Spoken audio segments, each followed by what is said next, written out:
Monsoon की वापसी का समय जल्द ही निकट आता हुआ नज़र आ रहा है। इस दौरान जब अक्टूबर के पहले सप्ताह तक भारत से मानसून वापसी कर लेगा ऐसी संभावना है। तो ऐसे में अभी तक देश के कई राज्यों पर मानसून की झमाझम बारिश भी नहीं हुई है। ऐसे में इस बार मानसून काफ़ी ज़्यादा कमज़ोर रहा है और मानसून की वापसी से पहले एक उम्मीद की जा रही है कि आगामी समय में जो भी सिस्टम बने वो बंगाल की खाड़ी या अरब सागर से होता हुआ भारत के उन राज्यों को बारिश दे जहां पर अभी भी सूखे के हालात बने हुए हैं। तो ऐसे में एक संभावनाएं बनती हुई नज़र आ रही है आगामी समय में, जो है अरब सागर के लिए भी, साथ साथ बंगाल की खाड़ी के लिए भी।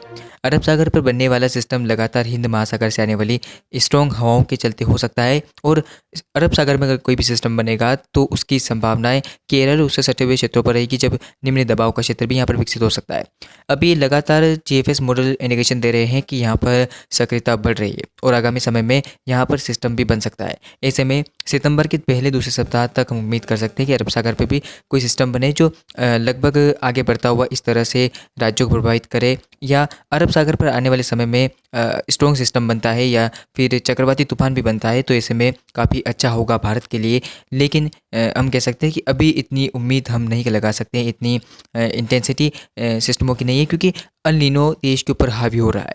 अल नीनो के प्रभाव के चलते मॉनसून लगातार कमज़ोर है और अरब सागर और बंगाल की खाड़ी की हवाएं भी कुछ कमज़ोर है। लेकिन आगामी समय में अरब सागर की हवाएं भी स्ट्रॉन्ग रहेगी और बंगाल की खाड़ी की हवाएं काफ़ी हद तक हम कह सकते हैं कि वेरी वेरी स्ट्रॉन्ग रहेगी। यानी कि अच्छे संकेत मिलते हुए नज़र आ रहे हैं बंगाल की खाड़ी के लिए। और आगामी समय में बंगाल की खाड़ी पर सिस्टम भी बनेगा। बंगाल की खाड़ी पर बनने वाला सिस्टम लगभग मैं आपको दिखाने की कोशिश करूँ तो इस तरह से बनेगा और इस तरह से आगे बढ़ेगा, और ये सिस्टम इस दौरान निम्न दबाव के बाद डिप्रेशन भी बन सकता है। तो चलिए जानते हैं कि क्या रहेगा सिस्टम का प्रभाव, कब तक बनने की संभावना है। और हम आपको दिखाने की कोशिश करूँ तो लगभग 29 अगस्त के बाद 31 अगस्त की स्थिति आप देखिए। 31 अगस्त को संकेत तो दिखाई दे रहे हैं बंगाल की खाड़ी पर पॉजिटिव सिंगल की।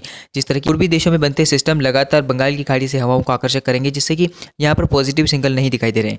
लेकिन जब ये हवाएं रुकनी बंद हो जाएगी और सिस्टम यहाँ पर बनेगा निम्न दबाव, उसके बाद ये सिस्टम यहाँ जो हवाएं रहेगी ना, वो हवाएं यहाँ से ना बढ़ते हुए इसी दिशा में, यानी कि सिस्टम रहेगा तो यहाँ से यहाँ तक रहेगी, और जब ये सिस्टम यहाँ पर पहुँचेगा निम्न दबाव के क्षेत्र में तो सिस्टम की लगातार हवाएं इस तरह से आएगी। तो जब हवाओं का रुकना बंद होगा, इस तरह से आना बंद होगा, तब हवाएं लगातार इस तरह से बंगाल की खाड़ी पर बनने वाले सिस्टम की ओर आएगी, जिससे कि सिस्टम ताकतवर होगा और सिस्टम के डिप्रेशन बनने की भी संभावनाएं बनती हुई नजर आ रही है।